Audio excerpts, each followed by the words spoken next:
Pakistan peoples party ने तहफ़्फ़ुज़ात के बावजूद वफाकी बजट 2026-27 की हिमायत करने का फैसला कर लिया। ज़राए के मुताबिक वफाकी हुकूमत बजट के हवाले से पीपल्स पार्टी के तहफ़्फ़ुज़ात मुकम्मल तौर पर दूर करने में नाकाम रही। वज़ीर आज़म शहबाज शरीफ ने हुकूमती इत्तेहादी जमात को तस्लीम शुदा मुतालबात पे अमल दरामद की यकीन करवाई है। वज़ीर आज़म पाकिस्तान मियां शहबाज शरीफ ने अमरीका ईरान मुआहदे पे इलेक्ट्रॉनिक दस्तखत की तौसीक कर दी है। समाजी वेबसाइट पे उन्होंने लिखा कि अमरीका ईरान के दरमियान इस्लामाबाद मुफाहमती याददाश्त पे दस्तखत होंगे।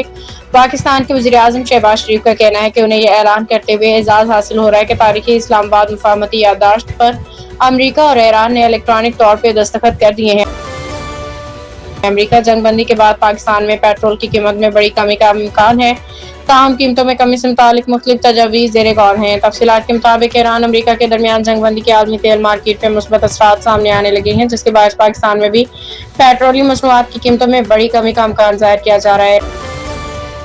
ईरानी वज़ारत ख़ारिजा के तर्जुमान इस्माइल बक़ाई ने बाज़ाब्ता तौर पर ऐलान किया है कि मुफाहमती याददाश्त जामिया मतन पे ईरान अमरीका दोनों के सदूर ने दौर से दस्तखत कर दिए हैं, जिसके नतीजे में जंग के खात्मे से मुताल्लिक़ ये मुआहिदा मुकम्मल तौर पर कानूनी तौर पर नाफिजुल अमल हो गया।